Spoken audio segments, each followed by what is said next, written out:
Sheikh India news Indore. सीधा रायपुर का रुख करते हैं। दीपक विश्वकर्मा हमारे साथ जुड़ चुके हैं, छत्तीसगढ़ ब्यूरो चीफ।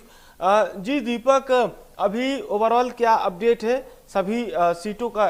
एक बार एक ओवरऑल अपडेट हमारे दर्शकों को बता दीजिए, कितनी सीटों पर बीजेपी और कितने पे कांग्रेस इस वक्त लीड पर है?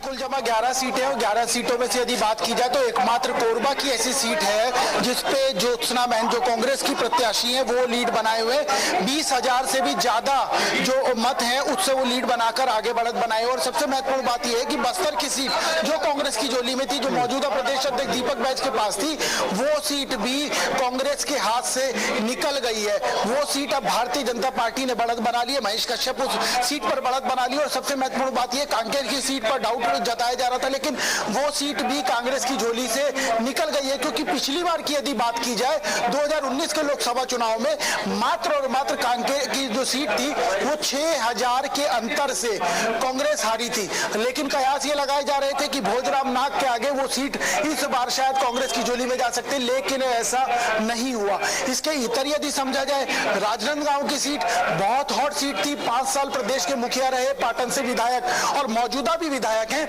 उनको राजनांदगांव से लड़ाया गया। शुरुआत में लीड बना रहे थे और ये लग रहा था कि भूपेश बघेल शायद उस जो सीट है उसमें टक्कर देंगे और सीट आगे निकाल सकते हैं, लेकिन ऐसा नहीं हुआ। वो सीट पर भी संतोष पांडे ने एक लंबा अंतर बना लिया, तो वो सीट भी हाथ से फिसलती हुई नजर आ रही है। इसके इतर यदि बात की जाए, एक महासमुंद की सीट थी जिसकी चर्चा की जा रही थी, क्योंकि वहां पर साहू बहुल वो इलाका है, वो पूरी सीट साहू बहुल है। और साहूओं का प्रभाव ये है कि जिस विधानसभा चुनाव में भारतीय जनता पार्टी कहीं नजर नहीं आ रही थी, उस विधानसभा चुनाव में जब साहूओं ने एक साथ मिलकर साहू समाज ने वोट डाला तो स्थिति ये हुई कि भारतीय जनता पार्टी विधानसभा में 54 सीटों पे आ गई।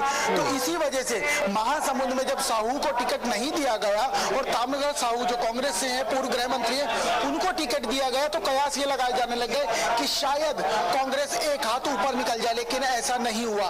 कांग्रेस वहां पर भी पीछे रह गई है और ऐसी तमाम सीटें कांग्रेस से भारतीय जनता पार्टी में सरगुजा सीट से लड़ रहे चिंतामणि महाराज वो बढ़त बना रहे हैं। रायपुर से तो चर्चा ये थी क्योंकि रिजल्ट आने से 4 दिन पहले बृजमोहन अग्रवाल के बड़े बड़े पोस्टर लगा दिए गए थे और ये कहा जा रहा था कि बृजमोहन अग्रवाल इतने के अंतर से जीतेंगे, 4 लाख के अंतर से जीतेंगे, 5 लाख के अंतर से जीतेंगे, तो वो बढ़त बनाए हुए।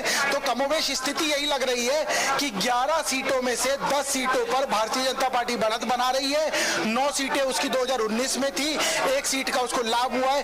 कोरबा की जो सीट थी उसमें जिस तरीके का अंतर दिख रहा है लगातार, वो समझा जा सकता है कि वो सीट कांग्रेस की झोली में, मिसेज चरणदास महंत की झोली में वो सीट जा सकती है। जी जी जी, बिल्कुल बिल्कुल। ये आपने पूरी एक अपडेट, एक समरी हमारे दर्शकों को दी है।